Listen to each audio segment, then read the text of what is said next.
لله رب العالمين والصلاة والسلام على أشرف الأنبياء والمرسلين سيدنا ومولانا محمد وعلى آله وأصحابه أجمعين.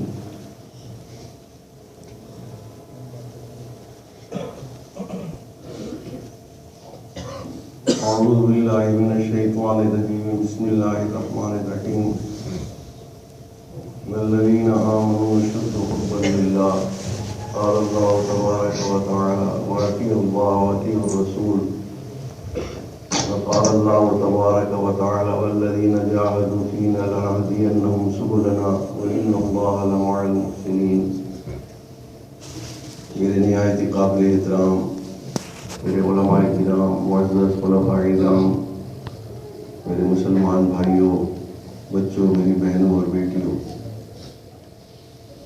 یہ ایک سفر ہے جو ہم سب مل کے طے کر رہے ہیں، اور اس سفر کے اندر جو حالتیں ہمارے اوپر طاری ہوتی ہیں، پیش آتی ہیں، یہ فقیر کی کوشش ہوتی ہے کہ ان سے آپ کو آگاہ کیا جاتا ہے تاکہ جن کو یہ پیش آئی ہیں اچھی حالتیں، وہ اللہ تعالیٰ کا شکر ادا کریں اور اس کو ان اعمال کو پابندی سے کرتے ہیں جن کی بدولت یہ حالتیں نصیب ہوئی ہیں، اور جن کو ابھی تک یہ حالتیں نصیب نہ ہی ہوں تو وہ کوشش میں لگے رہیں، کیونکہ اس راستے کی کوشش جو ہے وہ بعض دفعہ حالت سے زیادہ بہتر ہوتی ہے۔ جیسے بچہ جب چلنا شروع کرتا ہے تو باپ اس کی انگلی پکڑ کے کھڑا کرتا ہے، اور جب باپ دیکھتا ہے کہ اس نے ایک دو قدم چل لی ہیں، اگرچہ باپ کو علم ہوتا ہے کہ یہ چل نہیں سکتا ابھی، لیکن وہ اپنی کوشش کی وجہ سے ایک دو قدم کرتا ہے تو باپ اس کی انگلی کو چھوڑ دیتا ہے،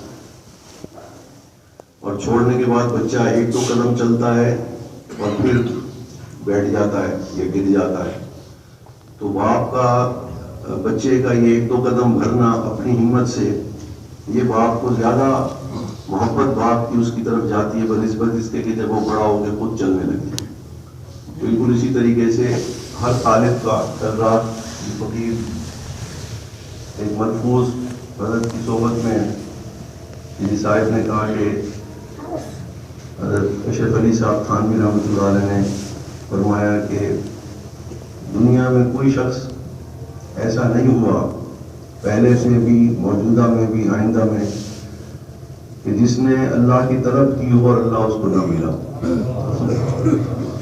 یہ ممکنات میں سے نہیں، کیونکہ یہی ایک چیز ہے جس کے لیے اللہ تعالیٰ نے ہمیں پیدا کیا۔ وما خلقت الجن والانس الا لیعبدون او لیعرفون، یہ ہم نے پیدا نہیں کیا انسان اور جنات کو مگر یہ کہ مجھے پہچانیں، کہ وہ پہچانیں گے تو میرے ہی ہو کر کے رہ جائیں گے۔ یعبدون کا یہ مطلب۔ تو اس راستے کے اندر جو محنت کا طریقہ ہے یہ فقیر اس کی طرف بھی آپ حضرات کو متوجہ کرتا رہتا ہے، طریقہ بھی بتانے کی کوشش کرتا ہے، اور اس کے جو اثرات ہم اپنی زندگی میں جو تبدیلی دیکھتے ہیں، اپنی سوچ میں جو تبدیلی دیکھتے ہیں، اپنے اعمال کے اندر جو تبدیلی دیکھتے ہیں، فقیر ان کے بارے میں بھی آپ کو آگاہ کرتا رہتا ہے۔ ابھی ارادہ تو کچھ اور عرض کرنے کا تھا، لیکن غلام مدنی صاحب نے ایک شعر پڑھ دیا، اس فقیر کی جی چاہا کہ اسی کے اوپر ہی کچھ بات کر دی جائے، اور وہ تھی اللہ تعالیٰ کی محبت کی شراب، وہ بھی ایک نشہ ہے۔ تو یہ فقیر نے اللہ تعالیٰ کے کلام میں سے ہی، اپنی طرف سے نہیں بلکہ اللہ تعالیٰ کے کلام میں سے ہی اللہ تعالیٰ کیا چاہتے ہیں اپنے بندوں سے، فقیر نے 3 مختلف جگہوں سے کچھ پڑھا، اور یہ فقیر کی کوشش ہوگی کہ ان کو یکجا کر کے ہمارا جو یہ سفر ہے اس کو محبت کی شراب کے نشے میں تبدیل کر دیا جائے، اللہ تعالیٰ کی محبت کی شراب کے نشے۔ یہ جب انسان اللہ نے ہمیں پیدا کیا تو ہم سب جانتے ہیں اپنی بندگی کے لیے پیدا کیا، لیکن عام طور پر اس دور میں یہ غلط فہمی ہو گئی بہت سارے لوگوں کو، مسلمانوں کو خاص طور پر، وہ لوگ جو طبقہ تو نوجوان ہے، دنیاوی تعلیم یافتہ ہے، علماء کی صحبت نہیں اٹھائی مگر فطرتاً نیک ہے اور دین پر چلنا بھی چاہتا ہے اور چلتا بھی ہے، اور وہ لوگ جو دین پر پہلے سے چل رہے ہیں، علماء کے ساتھ صلحاء کے ساتھ وابستہ بھی ہیں، ایک غلط فہمی ان کے ذہن میں اکثر سننے میں آئی سنی، اور یہ میں تذکرہ بھی کیا کرتا ہوں اس کا، وہ یہ کہ لوگ سمجھتے ہیں کہ دین پر چلنا جو ہے وہ اللہ تعالیٰ کی طرف سے ہمیں ایک تکلیف میں مبتلا کیا گیا، اور اکثر یہ جملہ بولا بھی جاتا ہے کہ ہم یہ دین جو ہے یہ تکلیفات شرعیہ ہیں، یعنی شریعت نے ہمیں کچھ چیزوں کا پابند کیا ہے جن کو پورا کرنے کے لیے ہمیں کچھ تکلیف اٹھانی پڑتی ہے۔ بے شک ایسا ہی ہے، لیکن یہ شروع میں ایسا ہوتا ہے، کیونکہ جب بھی انسان کسی کام کو پہلے نہ کیا اس نے، جب بھی پہلی دفعہ کرے گا تو اس کا نفس ہمیشہ اس کام کو کرنے میں اڑی کرے گا، اور وہ اس لیے کہ وہ اس کام کا ابھی اس نے اس کام کی سچائی کو، اس کام کی حقیقت کو کہ اس کام کرنے کا مجھے فائدہ کیا ہے، وہ ابھی تک اصل میں اس نفس کے اوپر کھلا نہیں ہوتا، اور جب وہ کھل جاتا ہے تو پھر وہ اسی کام کو، پھر اس کے لیے وہ کام تکلیف والا نہیں رہتا، بلکہ ذوق و شوق سے کرتا ہے۔ تو یہ جو اللہ تعالیٰ نے ہمیں اپنی بندگی کا پابند کیا کہ بس میرا ہی کہنا مانو جو کچھ میں نے کہا ہے، تو یہ کوئی ہمیں مشقت میں ڈالنے کے لیے نہیں کہا۔ دوسرا غلط فہمی یہ ہوتی ہے کہ بھئی ہم دین کے اوپر اگر چلیں گے تو یہاں پر ہمیں اس کی کوئی لذت اور مزہ اور فائدہ نہیں ہوگا یہاں اس دنیا کے اندر، یہ بھی عام غلط فہمی ہے۔ اس فقیر نے بہت سارے دیندار لوگوں سے جب یہ سوال کیا کہ آپ کیوں آپ نے دین کی زندگی کیوں اختیار کی، آپ نے یہ آئے کیوں اس راستے کی طرف، تو ان کا اکثریت کا دو جوابات تھے۔ ایک تو یہ کہ اگر ہم دنیا میں دین پر نہیں چلیں گے تو اللہ تعالیٰ کی طرف سے ہم پر تکلیفات اتریں گی، مصیبتیں آئیں گی، ایک جواب تو یہ ہوتا ہے۔ دوسرا جواب یہ ہوتا ہے کہ بھئی ہم اگر دین پر چلیں گے بھی صحیح تو اس لیے کہ تاکہ ہم چاہتے ہیں کہ اس دنیا پر جیسے کیسے مشقت اٹھائی لیں تاکہ ہماری قبر کے اندر ہمیں راحت ملے اور آخرت کے اندر ہمیں اچھا بدلہ ملے۔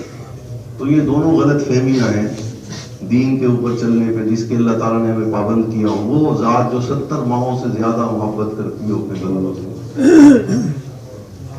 وہ کیسے چاہے گی کہ ہمیں کوئی تکلیف پہنچے، جبکہ ماں ہمیں کوئی تکلیف نہیں دینا چاہتی، نہ دیکھ سکتی ہے تکلیف میں۔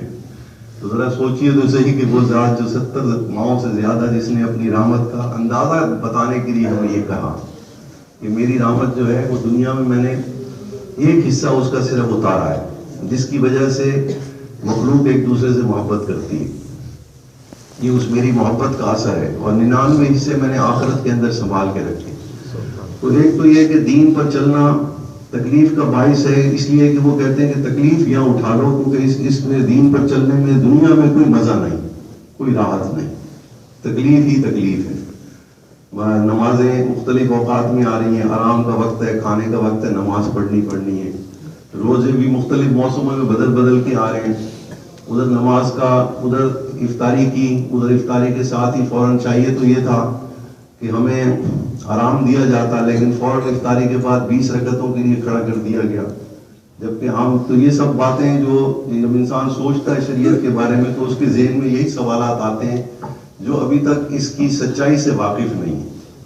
اور جیسے میں عرض کیا کرتا ہوں کہ ہمارا راستہ جو ہے یہ شریعت کے اندر جو سچائی چھپی ہوئی ہے ہر حقیقتوں کے اندر، وہ سچائی کو ہم نے پانا ہے یا ہم نے اس کا ذائقہ چکھنا ہے۔ ہر عمل کے ساتھ اللہ تعالیٰ نے ایک ذائقہ رکھا ہے، اور وہ ذائقہ کس چیز کا رکھا ہے؟ وہ ذائقہ اللہ تعالیٰ نے رکھا ہے اپنی محبت کو ظاہر کرنے کے لیے، وہ اصل ذائقہ ہے جو ہم نے اس دنیا کے اندر چکھنا ہے، اسی کو محبت کی شراب بھی کہتے ہیں۔ تو اللہ تعالیٰ نے فرمایا کہ اور وہ لوگ جو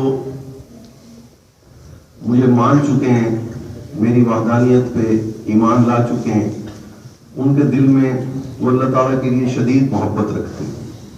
دوسری جگہ فرمایا کہ اللہ تعالیٰ کا کہنا مانو اور اللہ کے رسول کا کہنا مانو، لیکن خوشی کے ساتھ کہنا مانو۔ اب جو باتیں ہمارے ذہن میں، ان میں خوشی تو کہیں بھی نہیں ہے، کیونکہ یہ تو تکلیف والی زندگی ہے۔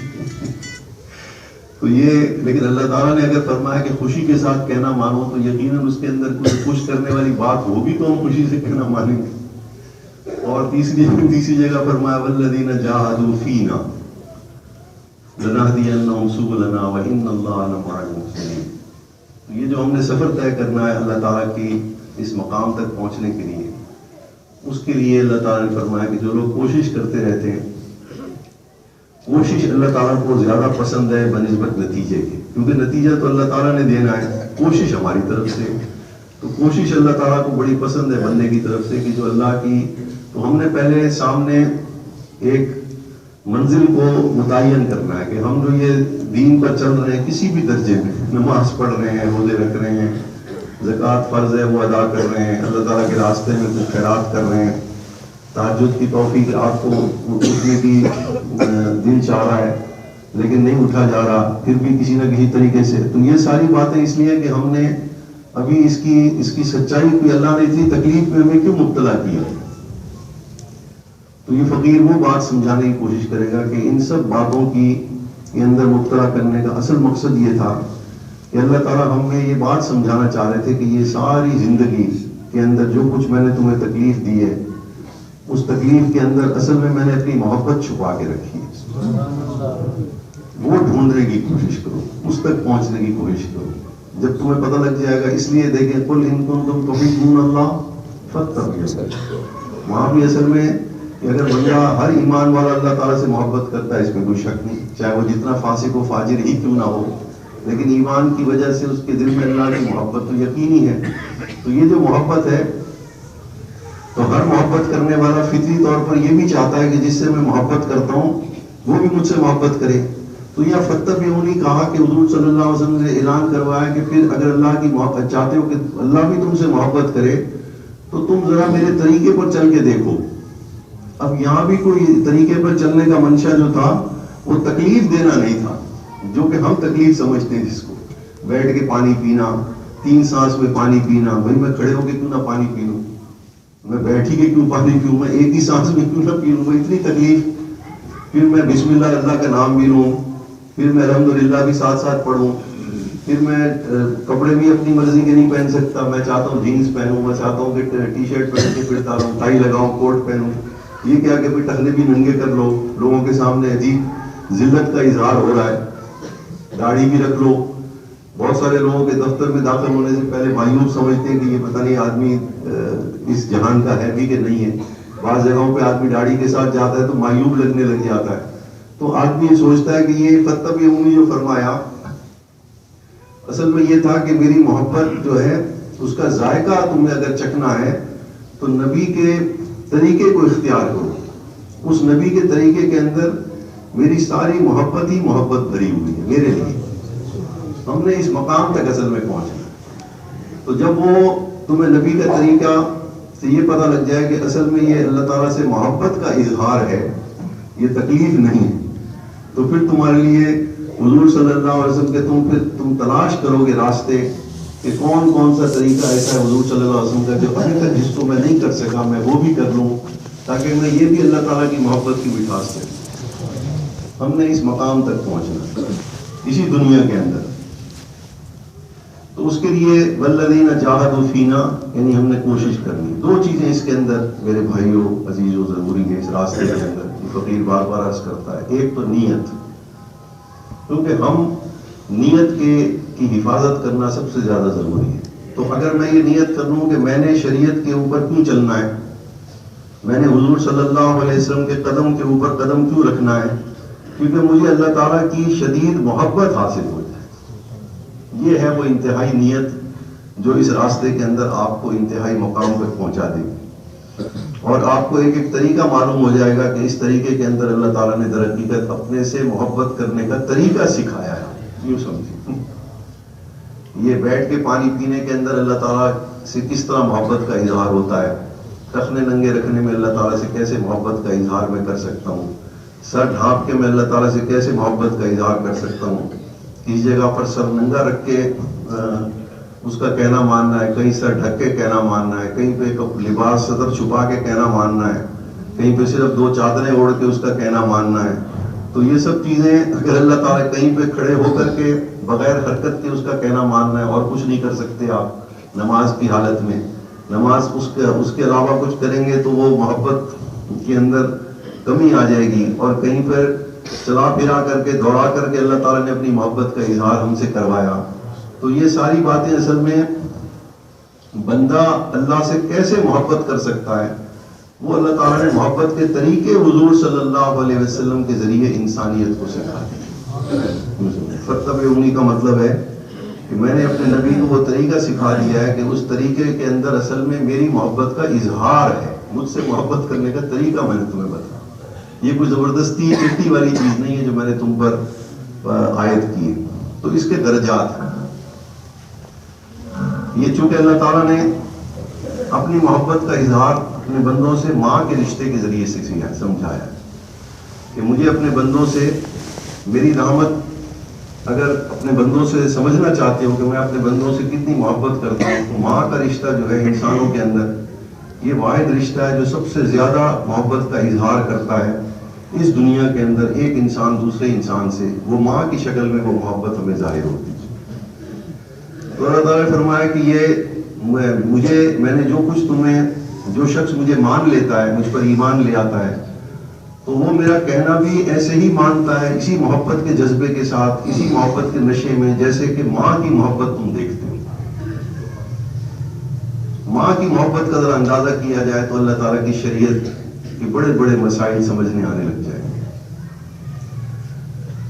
پہلا اظہار ماں کی محبت کا یہ ہے کہ بچہ گھر سے دور چلا گیا، کام سے ہی گیا اس کا اپنا بیٹا، لیکن ماں گھر کے سارے کام کر رہی ہے جیسے اس کے ہوتے ہوئے کرتی تھی، اور ویسے ہی ذمہ داری نبھا رہی ہے، لیکن ماں کی سوچ کہاں ہے؟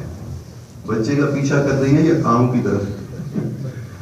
تو اب یہ ایک رشتے کا اظہار ہے دو انسانوں کے درمیان، ماں اور بیٹے کے درمیان ایک اظہار ہے کس چیز کا؟ محبت کا، کہ بچے سے کچھ لینا ہے اس نے؟ محبت کا۔ تو اللہ تعالیٰ نے فرمایا کہ میں نے جو تم پر ذکر کثیر، اپنا بہت کثرت سے تمہیں یاد کرنا کہا ہے، وہ اس لیے تو تھا کہ اس کو دیکھو ماں کیسے یاد کرتی۔ یہ کوئی چٹی کے لیے میں نے تم سے کہا تھا کہ مجھے کثرت سے یاد کرو، اپنی سوچ میں مجھے بساؤ، جیسے ماں اپنے بچے کو اپنی سوچ میں بچاتی ہے بغیر کسی غرض کے۔ دوسرا طریقہ محبت کے اظہار کا اللہ نے ہمیں سکھایا، دیکھو جب بچہ واپس گھر آتا ہے اپنی ماں سے ملنے کے لیے کچھ دنوں کے بعد، تو ماں کی کوشش سب سے زیادہ یہ ہوتی ہے کہ اس کو پکڑ کے بٹھا لیتی ہے، پھر اس کو اپنا حال دیتی ہے، جو کچھ اس کی غیر موجودگی میں جو وقت گزرا ہوتا ہے ماں کے اوپر، وہ باتیں ماں اس سے کرتی ہے، اور بچے سے بھی اس کا سارا حال لیتی ہے کہ تم نے یہ سارا وقت کیسے گزارا۔ تو اللہ تعالیٰ نے فرمایا کہ یہ جو ملاقات کے وقت ایک دوسرے کا حال لینا اور دینا ہے، یہ کس چیز کے لیے؟ محبت کے لیے، محبت کا اظہار ہو رہا ہے یا کچھ اور غرض ہے اس کے اندر؟ تو اللہ نے فرمایا کہ بندے کو، مجھے بندے سے ایسی محبت ہے کہ اگر اس کو سمجھ لے اس محبت کو، تو ہر وقت مجھ سے بھی اسی طرح حال بانٹے جیسے ماں اپنے بچے سے حال بانٹتی ہے۔ اس کا کیا طریقہ اللہ نے ہمیں سکھایا؟ 5 وقت کی نماز ہم پر فرض کر دی، یہ 5 وقت تو مجھ سے ملاقات کے لیے کم از کم میری محبت کا اظہار اس طریقے سے تو کرو کہ 5 وقت تو مجھ سے ملاقات کے لیے آئے کرو۔ نماز میں کیا کرتا ہے آدمی؟ یہ میں کوئی فلسفہ بیان نہیں کر رہا۔ حضرت علی رضی اللہ تعالیٰ نے فرمایا کہ جب بھی کسی شخص کا جی چاہے کہ اپنے اللہ سے باتیں کرے تو اس کو چاہیے کہ نماز کی نیت کر کے کھڑا ہو جائے، اور جب کوئی بندہ یہ چاہے کہ اللہ تعالیٰ مجھ سے باتیں کرے، آج اللہ تعالیٰ کا حال میں سنوں کہ اللہ مجھ سے کیا باتیں کرنا چاہتا ہے، تو اس کو چاہیے اللہ کا کلام پڑھنا شروع۔ نماز میں چونکہ یہ دونوں چیزیں جمع ہو جاتی ہیں کہ آدمی اللہ کا کلام بھی پڑھ رہا ہے، یعنی اس کی باتیں بھی سن رہا ہے، اور اپنا حال بھی اس کے ساتھ کر رہا ہے، اور اس کے اندر کوئی تیسرا فریق شامل نہیں ہوتا۔ تو نماز اصل میں اللہ تعالیٰ نے اس دنیا کے اندر اپنی محبت کا اظہار کرنے کے لیے ہم پر یہ لازم تھی۔ تیسرا طریقہ اس محبت کے اظہار کا، بچے کو کوئی تکلیف ہو گئی، اسپتال داخل ہو گیا، اب ماں ایک ٹانگ کے اوپر کھڑی ہے اس کی خدمت کے لیے، نہ ماں کو کھانے کا ہوش ہے نہ ماں کو پینے کا ہوش ہے، جب تک کہ بچے کی کوئی صحت کی اطلاع اس کو نہیں ملتی۔ تو یہ محبت کا اظہار ہو رہا ہے، یہ بچے سے کچھ طلب ہو رہا ہے، یہ تکلیف اٹھا رہی ہے ماں۔ تو اللہ تعالیٰ نے فرمایا کہ بندہ مجھ سے بھی محبت کا اظہار اس طرح سے بھی کرنا چاہتا ہے کیونکہ میں نے اس کی فطرت میں یہ چیز رکھی کہ جس سے محبت ہو جائے اس کو جب کوئی ضرورت پڑ جائے تو ایک ٹانگ پہ کھڑا ہو جائے, سب چیزیں بھول جائے میرے لیے, بھوک اور پیاس. تو فرمایا روزے کو میں نے اس مشقت اس کے لیے, اس مشق کے لیے, محبت کے اظہار کے لیے 1 سال کے روزے میں نے فرض کر دیے کہ میری محبت کا مزہ ذرا چکھو کہ اللہ کے لیے بھوک. اس لیے روزے کی نسبت اللہ نے کیا فرمایا, روزہ کس کے لیے رکھنا ہے؟ میرے لیے.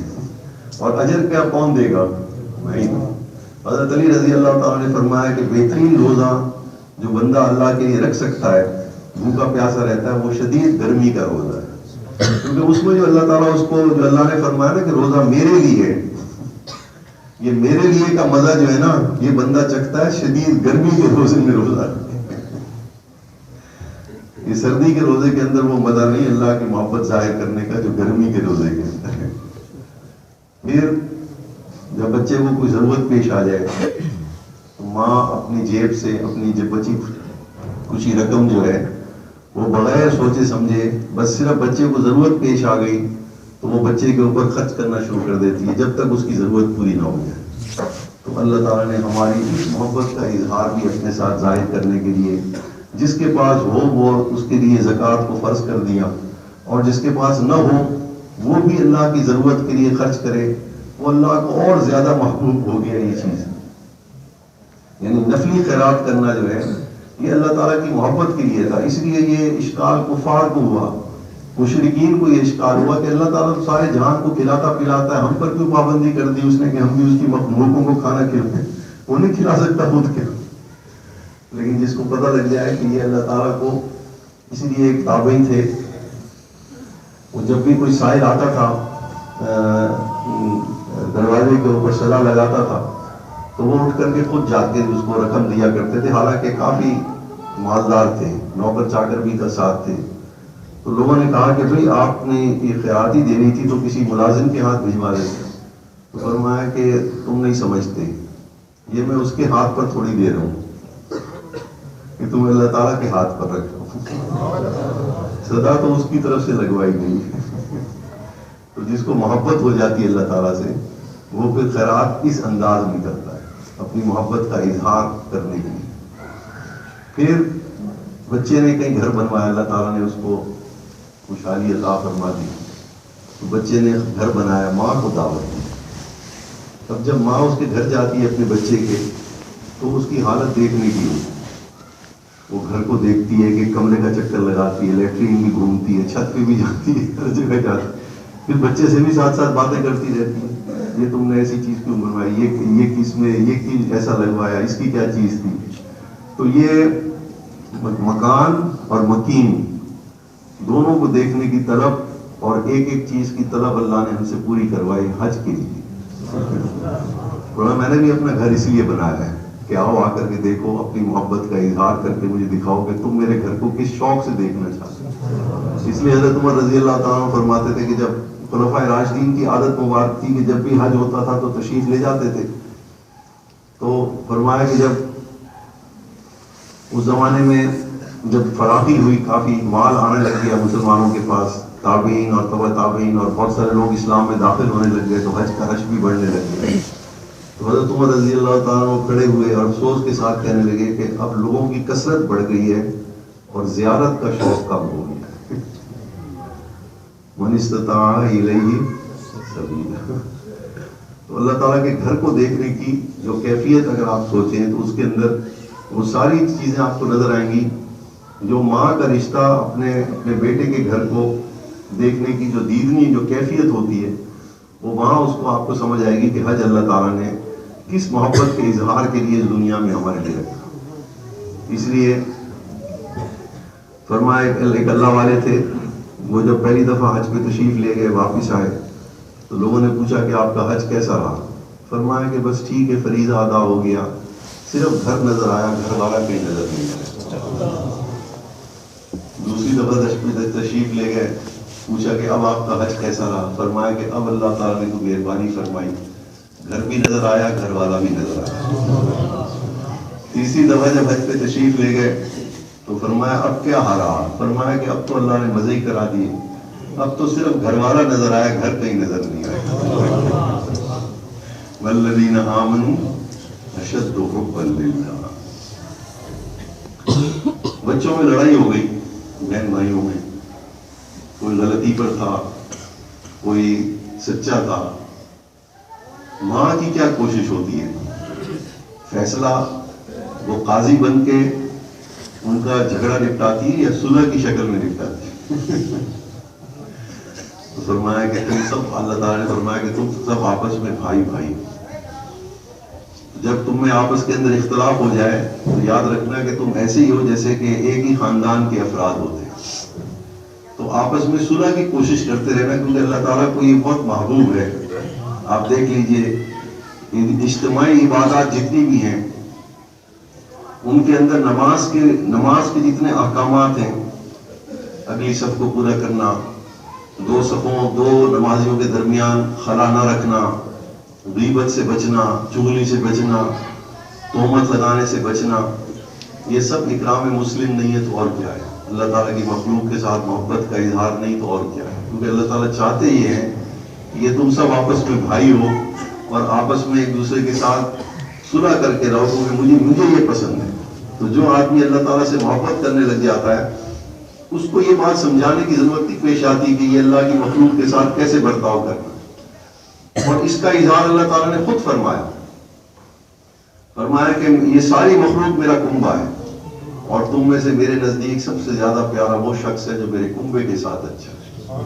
جیسے ماں اپنے بچوں میں سے اس بچے کو زیادہ پیار کرتی ہے جو بچہ صلح جو ہوتا ہے, جو سب کے ساتھ اپنے گھر میں بہن بھائیوں کے ساتھ بھی ہمیشہ بنا کے رکھنے کی کوشش کرتا ہے, ان کی زیادتیوں کو نظر انداز کرتا ہے, اور وہاں کے جتنے بھی رشتے دار ہیں ان سب کے ساتھ جو بنا کے کوشش کر کے رکھتا ہے, ماں کے سب کے نزدیک سب سے زیادہ پیارا شخص وہی ہوتا ہے.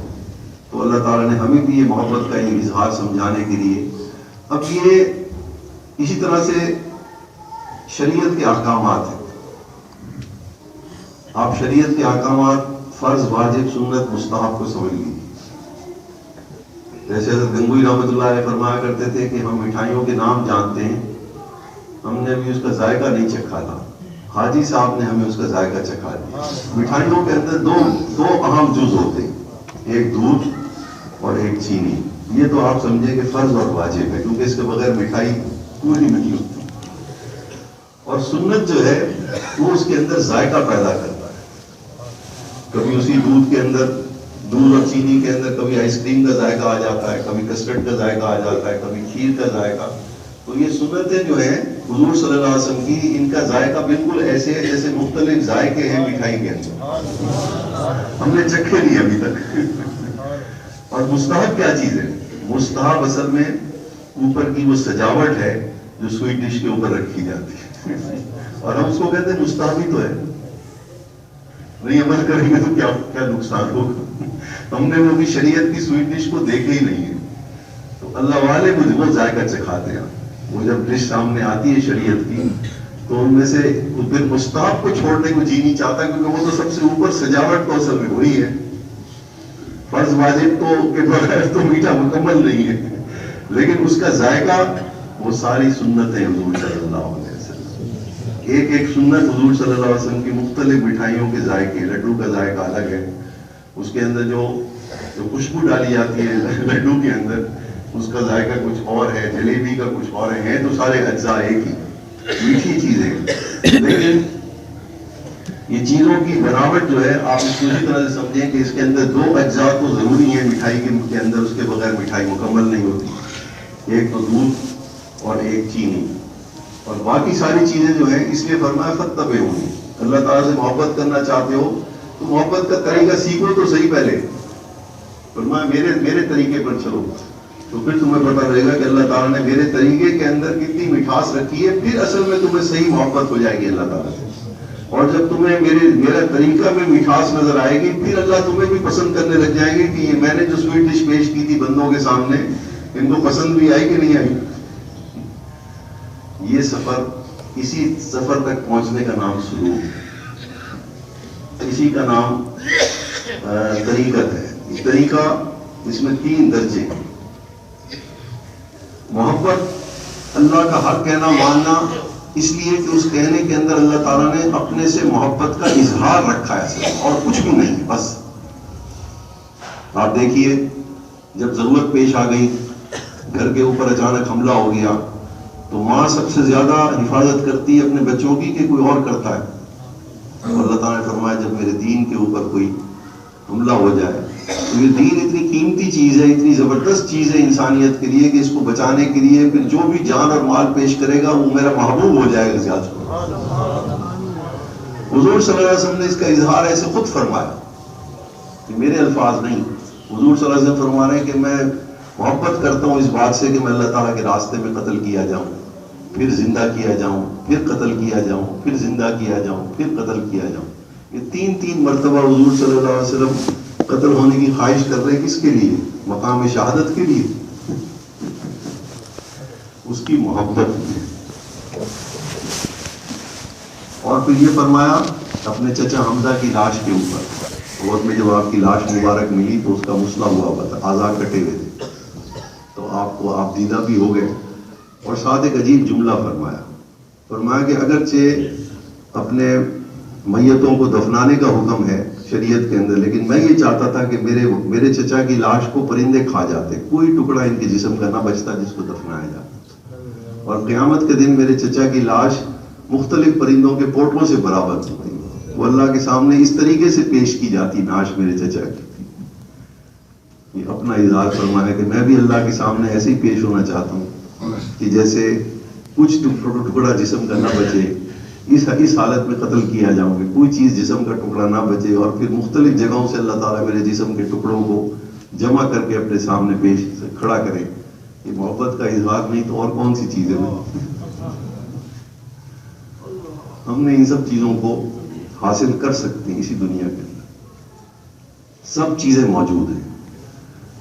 اگر شریعت کے الفاظ موجود ہیں تو شریعت کے ذائقے بھی اللہ تعالیٰ نے محفوظ رکھے. یاد رکھیے, اِنَّا نَحْنُ نَزَّلْنَا الذِّکْرَ وَإِنَّا لَهُ لَحَافِظُونَ. اس کی مٹھاس بھی باقی, اللہ نے اس کی بھی حفاظت کی ہے, اس کی کیفیات بھی باقی ہیں, لیکن اس کے 4 درجے ہیں. بس یہ فقیر کوئی بات کر کے اپنی بات کو ختم کرے گا.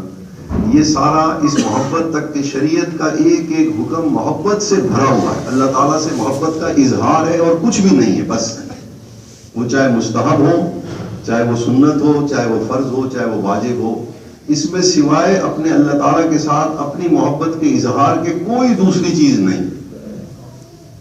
امام مجدد رلف ثانی رحمۃ اللہ علیہ فرمایا کہ ایمان کس چیز کا نام؟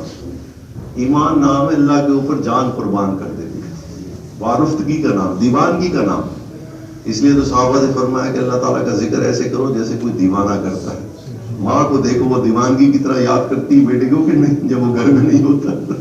تو وہاں دیوانگی کا لفظ فرمایا کہ چٹی کا لفظ فرمایا. تو اس کے درجات ہیں. یہ جو والذین جاہدوا فینا, اس فقیر نے عرض کیا کہ یہ کوشش جو ہماری ذات کے لیے, ہماری ذات تک پہنچنے کی کوشش کرتے ہیں, تو اس کو اللہ تعالیٰ بہت نوازتے ہیں, بہت خوش ہوتے ہیں اس آدمی کی طرف جس نے ابھی یہ ذائقہ چکھا نہیں, صرف سن کے اس کی طلب میں اللہ کی طرف چل پڑا. اور یہ ایسے ہی ہے, یہ مشقت ایسی ہے کہ ایک نبی تھے وقت کے, ان کو اللہ تعالیٰ نے فرمایا کہ صبح جب تم اٹھو گے تو جو چیز پہ تمہاری نظر سب سے پہلے پڑے اس کو کھا جانا. جب وہ صبح اٹھے تو بہت بڑا پہاڑ نظر آیا سامنے, بڑے پریشان ہو گئے, اللہ تعالیٰ کا حکم ہے اس پہاڑ کو کھانا ہے. چل پڑے پہاڑ کی طرف. جیسے ہی پہاڑ کے قریب چلنا شروع ہوئے تو پہاڑ کا قد چھوٹا ہونا شروع ہو گیا, اور جب بالکل اس کے دامن میں پہنچے تو پہاڑ غائب ہو چکا تھا. وہاں پر ایک گرم گرم حلوے کی تشت رکھا ہوا تھا, وہ انہوں نے کھانا شروع کر دیا. پھر اللہ سے پوچھا کہ یا اللہ یہ کیا حکمت تھی جو آپ نے مجھے فرمایا؟ یہ پہاڑ تھا, پھر پہاڑ جو تھا وہ یہ حلوے کے اندر تبدیل ہو گیا. فرمایا میرا ہر حکم بد نفس کے اوپر ایسا ہی ہوتا ہے. جب میں نفس کو کوئی حکم دیتا ہوں تو اس کو لگتا پہاڑ ہے, اصل میں تو وہ میٹھا ہوتا ہے. میں اصل میں اس کو حلوہ کھلانا چاہتا ہوں, وہ سمجھتا ہے پہاڑ میرے اوپر آ گیا. 5 وقت کی نمازیں, روزہ کھولتے کے ساتھ ہی سونے کا وقت ہے, 20 رکعتوں کے لیے کھڑا کر دیا. یہ کس قسم کی تکلیف ہے بھائی؟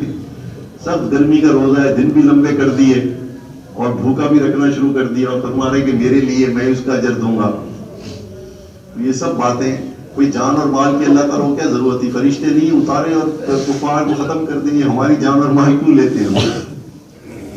کہ نفس جو ہے وہ ہمیشہ اڑی کرتا ہے. فرمایا کہ ہر نفس کا حال یہی ہے کہ جب میرا حکم آتا ہے تو اس کو وہ پہاڑ لگتا ہے، لیکن جب وہ میرا حکم سمجھ کے اس پر اعتماد کرتا ہے کہ اللہ تعالیٰ نے یہ حکم دیا ہے، تو کسی وہ 70 ماہوں سے زیادہ نے حکم دیا ہے، اس رحمت کو سوچ کر کے جب اس حکم کو کی طرف چل پڑتا ہے تو حقیقت اس کی یہی ہے جو میں نے تمہارے سامنے پیش کی، کہ وہ ایک کشت ہوتا ہے گرم گرم حلوے کا، اس کی حقیقت اور سچائی اس کے اندر، اس حکم کے اندر، اس کا انجام یہ ہوتا ہے. تو اس کے 4 درجے ہیں. 2 ہتھیار ہیں اس راستے کے اندر جن کو لے کے ساتھ چلنا. ایک نیت، وہ ہمیشہ حاضر رکھنی، اور دوسرا یہ کہ جو ذکر آپ کریں اس ذکر کے اندر توجہ کو قائم رکھنا، یہ بہت ضروری ہے نیت کے ساتھ ساتھ، چاہے وہ پہلا ہی سبق کیوں نہ ہو. میں نے عرض کیا کہ پہلا سبق پہ بھی اگر ہم محنت کر لیں تو یہ سارے درجات ہمیں نصیب ہوں گے. نیت یعنی ذکر کرتے وقت اپنی نیت یہ رکھیں کہ مجھے حضور صلی اللہ علیہ وسلم کی ہر ادا میں اللہ سے محبت کرنے کا طریقہ سمجھ میں آ جائے. بس یہ نیت کریں کہ آپ کی ایک ایک ادا کے اندر اصل میں وہ ادا ہے کیا، وہ اللہ تعالیٰ نے اپنے سے محبت کا طریقہ سکھایا ہے. بس یہ آپ نیت رکھیں. تو میں حضور صلی اللہ علیہ وسلم کی کا کہنا اس لیے ماننا چاہتا ہوں، آپ کے طریقے کی نقل اس لیے اتارنا چاہتا ہوں کہ اس میں اللہ کی کوئی محبت کا طریقہ چھپا ہوا ہے. میں وہ محبت کا طریقہ معلوم کرنا چاہتا ہوں. جب مجھے وہ محبت کا طریقہ معلوم ہو گیا تو پھر کیسی دن، پھر کیسا رات، پھر کیسی جان، کیسا مال. پہلی چیز ہے اس کے اندر نیت. دوسری چیز ہے پھر ذکر کے وقت توجہ کا قائم رکھنا. یعنی جب آپ دل سے ذکر کریں تو خیالات انسان کے ادھر ادھر بھاگیں گے، اس کو قابو کرنے کی کوشش کریں. یہ والذین جاہدوا فینا کی پہلی سیڑھی ہے، یعنی اس میں کوشش کرنی پڑتی ہے، اور یہ کوشش اللہ تعالیٰ کو بہت محبوب ہے. یاد رکھیں یہی کوشش جس میں آپ کا ذکر قابو میں نہ آ رہا ہو، لیکن آپ نیت چونکہ آپ کی بڑی ہوگی کہ میں اللہ کی محبت کا طریقہ سیکھنا چاہ رہا ہوں، اس لیے میں اس کو ہر حال میں کر کے رکھوں گا، کیونکہ یہ سب چیزیں موجود ہیں. میں نے عرض کیا کہ جب دین باقی ہے تو دین کے یہ دین کی انتہائی کیفیت ہے جو اللہ تعالیٰ نے محبوب، اس کو بھی محفوظ رکھا ہوا ہے ہر زمانے کے اندر. تو میں نے وہ پانی ہے، یہ کہیں بھی گم نہیں ہوئی، یہ پچھلے دور کی چیزیں نہیں ہیں، یہ ہر دور کے اندر ان کی حقیقت موجود ہے، ان کے اندر سچائی موجود ہے. تو جہادوں کا مطلب ہے کہ آپ کوشش کریں، اپنے نفس کے ساتھ لڑیں، شیطان کے ساتھ مقابلہ کریں، اور پھر اس کوشش کے ساتھ ذکر کریں. خیال قابو میں نہ آئے، آپ کے ذمہ صرف اتنی بات ہے کہ اس نیت کو کر کے بیٹھ جائیں ذکر کے لیے.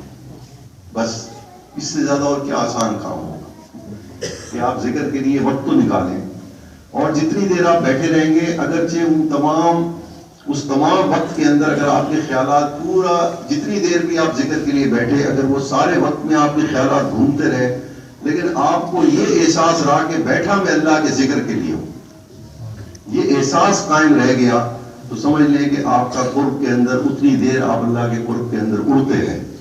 اگرچہ آپ کو نظر کچھ نہیں آیا، نہ آپ کو لذت آئی، نہ آپ کو محسوس ہوا، کچھ بھی نہ ہوا، لیکن آپ کو وہ فائدہ جو اللہ تعالیٰ پہنچانا چاہ رہے تھے وہ نیت کی وجہ سے پہنچے.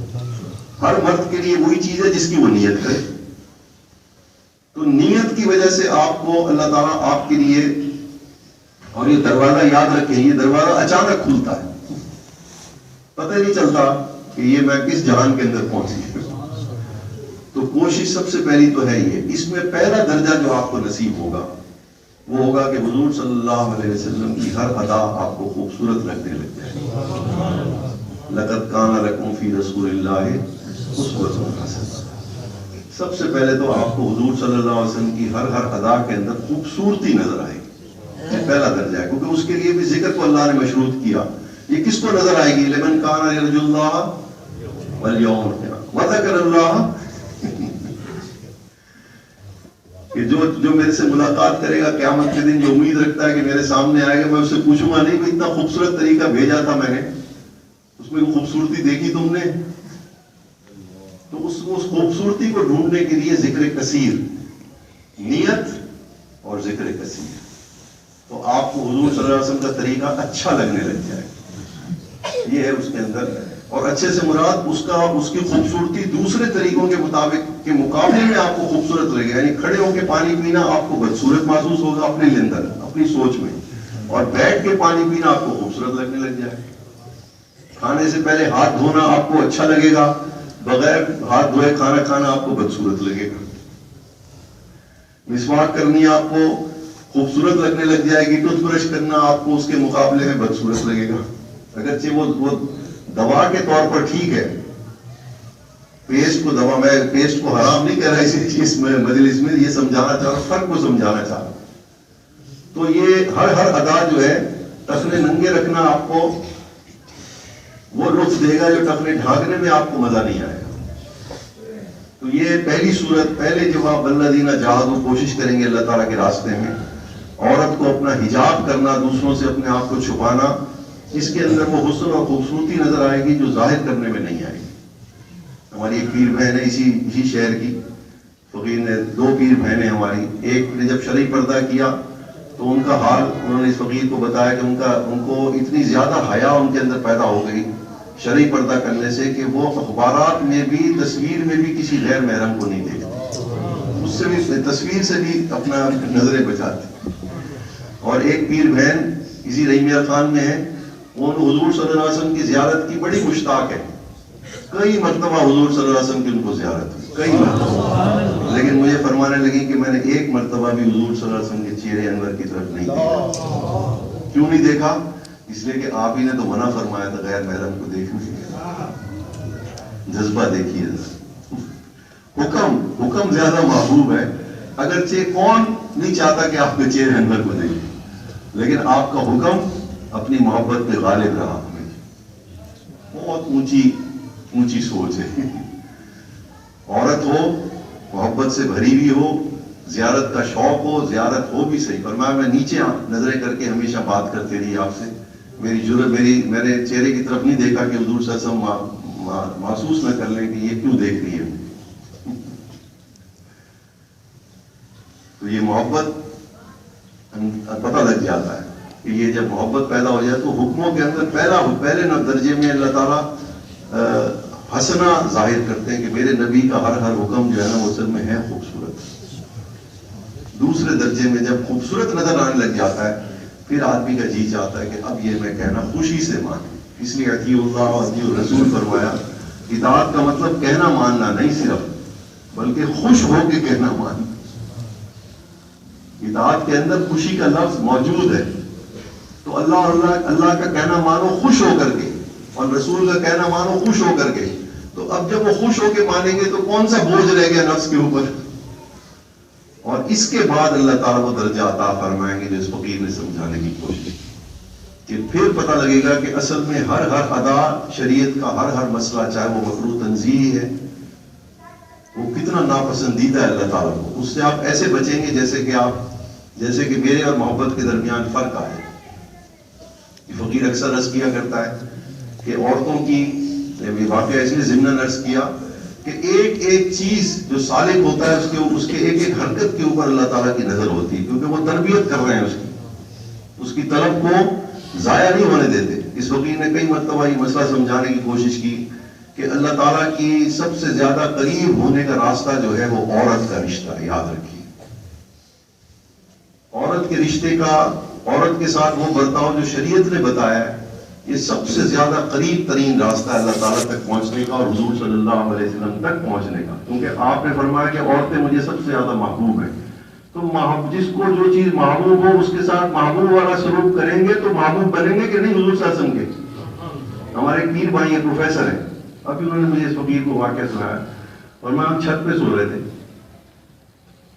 میری بچیاں جو تھیں وہ ماں کو تنگ کر رہی تھیں، میری گھر والی تھکی ہوئی تھی، تو میں ان کو ویسے بھی سمجھا سکتا تھا، لیکن پتہ نہیں کیوں اچانک شیطان سوار ہوا، یا اللہ تعالیٰ نے مجھے کوئی نصیحت کرنی تھی، تو میں نے اپنی بیٹیوں کو نا جھنجھوڑا پکڑ کے ہلایا کیوں ماں کو تنگ کر رہے؟ یہ بھی کہا کہ اگر تم لڑکے ہوتے نا تو میں تمہیں سمجھاتا کہ کیسے ماں کو تنگ کیا ہے وہ بیچاری نا سہم گئی، کہتے میں نے ان کا بازو پکڑ کے ہلایا اور جھنجھوڑا ان کو، اور یہ بھی کہا کہ اگر تم بیٹے ہوتے نا تو میں تمہیں بتاتا کہ کیسے تنگ کرتے ہیں۔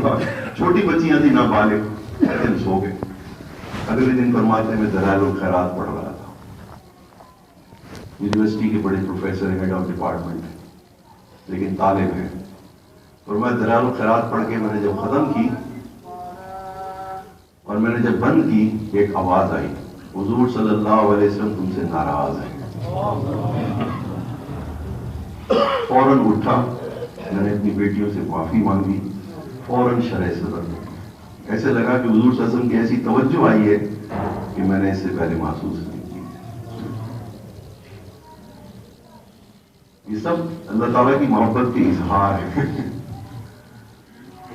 ہم نے ابھی یہ چکھنے، تو آخری درجہ یہ ہے کہ اللہ تعالیٰ کی مخلوق کے ساتھ وہ برتاؤ جو اللہ تعالیٰ نے بتایا، پھر اس میں سے جو کمزور ترین مخلوق ہے اور اللہ تعالیٰ کا انتخاب ہے، وہ تو سب سے زیادہ قریب ترین راستہ اللہ تعالیٰ تک پہنچنے کا، عبادات سے بھی زیادہ قریب ترین راستہ۔ ابھی میں نے آپ کو مثال دی کہ وہ ذاکر بھی ہیں، شاغل بھی ہیں، تہجد گزار بھی ہیں، سب کچھ کرتے ہیں، لیکن جو جن کے رتبے ہیں سوا، ان کو سوا مشکل، یعنی جو جتنا زیادہ قرب حاصل کرنے کی کوشش کرتا ہے پھر اس سے کمی کوتاہی، لیکن یہ اللہ کا فضل ہوتا ہے کہ اللہ تعالیٰ فوراً تنبیہ فرماتا ہے۔ اصل میں اللہ بھی تو محبت کر رہے ہوتے ہیں اس بندے سے، تو اس کو اس لیے فوراً سمجھا دیتے ہیں کہ بھئی یہ زیادہ دیر نہ کرے، کیونکہ یہ میرا طالب ہے، تو اس کو سمجھاتے، آوازیں اس لیے ان کو ایسے لوگوں کو آتی۔ سفیان ثوری رضی اللہ تعالیٰ عنہ مسجد میں داخل ہو رہے ہیں، بایاں پاؤں غلطی سے کسی خیال میں تھے، الٹا پاؤں اندر رکھ دیا، فوراً غیب سے آواز آئی، وہ بیل، میرے گھر میں داخل ہونے کا ابھی تک تجھے سلیقہ ہی نہیں آیا۔ یہ محبت کے الفاظ تھے، یہ جھڑکی تھی۔ اس کو مستحب کہتے ہیں۔ یہ مستحب ہی ہے نا بھائی، فرض واجب تو نہیں ہے کہ اگر آپ سیدھا پاؤں نہیں رکھیں گے تو کوئی گناہ ہوگا، لیکن مستحب، میں نے کہا وہ اوپر کی جو سجاوٹ ہوتی ہے نا مٹھائی کی، وہ ہے، جب آدمی مٹھائی کی سجاوٹ پسند کرنے لگ جاتا ہے نا، پھر اللہ تعالیٰ اس کو بتا دے بھی ایک بادام بھی اگر ہٹا ہوا ہو نا تو سجاوٹ خراب ہو جاتی ہے۔ اگر سویٹ ڈش کے اوپر ایک بھی بادام بے ترتیب پڑاؤ، باقی سارے باقی گولائی میں پڑے ہو، گولائی میں سے ایک بادام بھی غائب ہوگا، ایک مستحب بھی چھوڑیں گے۔ نہیں، میں مثال آپ کو دیا کرتا ہوں، یہاں برچونڈی شریف کے جو بزرگ ہیں خواجہ محمد صدیق صاحب رحمۃ اللہ علیہ، ان کا ملفوظ اس فقیر نے سنا، فرماتے تھے کہ حضور صلی اللہ علیہ وسلم کی ایک رات زیارت نہیں ہوئی، بلا ناغہ ہوتی تھی، جب صبح اٹھا تو معلوم ہوا ایک سنت میں نے غفلت سے چھوڑ دی۔ تو یہ محبت ہے یا کوئی چٹی؟ ہم نے وہاں تک پہنچنا ہے، بس اس کے لیے دو چیزیں ضروری ہیں، نیت اور پھر ذکر توجہ کے ساتھ کریں، یعنی جو کچھ آپ کر رہے ہیں آپ اپنے ذکر کو سنتے رہیں، جتنی دیر بھی کریں، جس سبق پہ بھی کریں، لیکن ذکر کو سننے کی کوشش کریں۔ اسی کو توجہ کہتے ہیں، اسی کو حضوری کہتے ہیں۔ تو وہ ایک دفعہ کا اللہ کہنا، ایک دفعہ کا اللہ کہنا، وہ آپ کو وہ کچھ عطا کر دے گا جو 1,00,000 دفعہ اللہ کہنے سے شاید غفلت کے ساتھ عطا نہ ہو۔ اللہ تعالیٰ مجھے بھی یہ مقام نصیب فرمائے کہ مجھے ساری شریعت اللہ تعالیٰ سے محبت کا اظہار نظر آنے لگ جائے، فتبعونی کے اندر مجھے لگے کہ اللہ تعالیٰ نے اپنے سے محبت کا طریقہ اصل میں سکھایا کہ مجھ سے محبت کرنی کیسے چاہیے بندے کو۔ یہ کیفیت اللہ تعالیٰ نے محفوظ رکھی ہے اور ہر بندے کے لیے اللہ نے راستہ کھولا ہے۔ ہم اپنا اللہ تعالیٰ کے ساتھ اس ارادے کی کو تازہ کر لیتے ہیں، اسی کو بیعت کہتے ہیں، کیونکہ بیعت جو ہے اللہ تعالیٰ سے محبت کے انداز سیکھنے کا ارادہ ہے کہ یا اللہ میں آپ سے محبت کرنا چاہتا ہوں، کیسے کروں؟ کیا میں بنی اسرائیل کے اس آدمی کی طرح کروں جو کہتا تھا کہ اے اللہ آپ تو تھک گئے ہوں گے اتنی بڑی کائنات چلا چلا کر، تو میرے پاس آ جاتے، میں آپ کے سر میں تیل لگاتا، کنگھی کرتا، آپ کو اپنی گودی میں سلاتا، وہ بھی تو اللہ نے فرمایا فتبعونی، دیکھ لو میری نبی کی شریعت، دیکھو کون سی چیز ہے جو میرے محبت کے اظہار کے علاوہ اس کے اندر ہے، ذرا ڈھونڈو تو صحیح۔ پوری فتبعونی کے اندر اللہ تعالیٰ سے محبت کا اظہار ہے اور کچھ بھی نہیں ہے، اور یہ مقام اللہ تعالیٰ نے ہم سب کے لیے محبت رکھا ہے، اللہ تعالیٰ نصیب فرمائے۔ تو یہ بیعت جو ہے یہ در حقیقت اسی ارادے کی تازگی کا نام ہے کہ ہم نے ارادہ کیا ہے الحمدللہ، اور بہت سارے اس مجلس کے اندر الحمدللہ ایسے لوگ موجود ہوں گے جن کو اللہ نے مقام نصیب فرمایا ہوگا کسی نہ کسی درجے میں، تو اللہ تعالیٰ ہم سب کو نصیب فرما دے۔ ہم اسی محنت کی وجہ سے یہ فقیر آپ کو متوجہ کرتا ہے بار بار. پہلے خطبہ سن لیں. بسم اللہ الرحمن الرحیم، بسم اللہ الرحمن الرحیم، بسم اللہ الرحمن الرحیم، بسم اللہ الرحمن الرحیم، بسم اللہ الرحمن الرحیم، بسم اللہ الرحمن الرحیم.